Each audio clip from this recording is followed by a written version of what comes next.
महात्मा गांधी। एक तरफ ब्रिटिश हुकूमत हिंसात्मक तरीके अपनाकर क्रूरता के साथ भारत के लोगों का और उनके आज़ादी के सपनों का दमन कर रही थी, वहीं दूसरी ओर एक बुजुर्ग व्यक्ति अहिंसा को अपनी ढाल बनाए उनका सामना करने के लिए खड़ा था।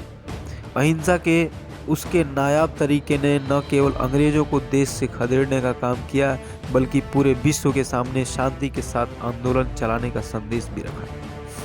ये कहानी है राष्ट्रपिता महात्मा गांधी जी की। उनका पूरा जीवन, उनका एक एक काम न सिर्फ आज हमें देश के लिए कुछ करने की प्रेरणा देता है, बल्कि सच्चाई के रास्ते पर चलने का मार्गदर्शन भी करता है।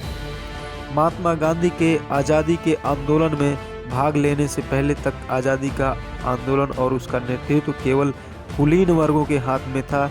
उनके आने के बाद आज़ादी की लड़ाई हर वर्ग, हर तबके के लोगों तक पहुंची और जन जन आंदोलन के लिए बनी। जलियांवाला बाग हत्याकांड के बाद जब महात्मा गांधी ने असहयोग आंदोलन चलाया तो शहरी क्षेत्र में मध्यम वर्ग और ग्रामीण क्षेत्र में किसानों, श्रमिकों और आदिवासियों का इसे व्यापक समर्थन मिला। इस आंदोलन ने अंग्रेजी हुकूमत की नींद उड़ा दी, पर चौरी चौरा में अहिंसा के सिद्धांतों के खिलाफ हुई हिंसक घटना के बाद गांधी जी ने आंदोलन वापस ले लिया।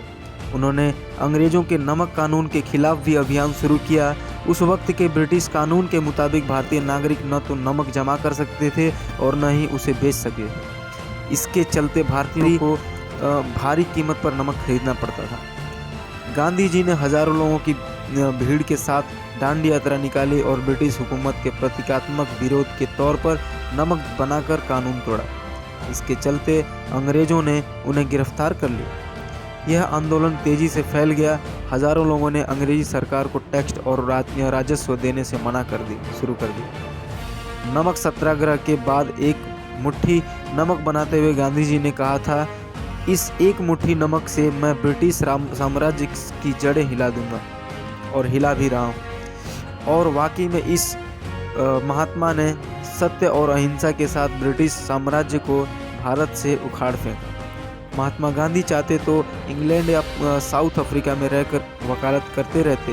वे इतने संपन्न परिवार से थे कि उनके पास सारी सुख सुविधाएं और संसाधन थे, लेकिन महात्मा गांधी जी ने देश के लोगों की बेहतरी और देश की आज़ादी के लिए अपने शरीर पर एक धोती के अलावा सब कुछ त्याग दिया था। उन्होंने ठान लिया था कि देश को आज़ाद करा के रहेंगे।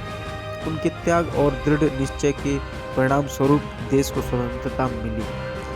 तो दोस्तों, ये थी हमारे राष्ट्रपिता महात्मा गांधी जी की एक स्टोरी, जिन्होंने वाकई में दिखाया कि हमें कोई भी डिसीजन या दृढ़ निश्चय कैसा करना चाहिए। तो ये कहानी आप लोगों को कैसे लगी, प्लीज़ कमेंट में ज़रूर बताएं। नमस्कार, जय हिंद, जय भारत।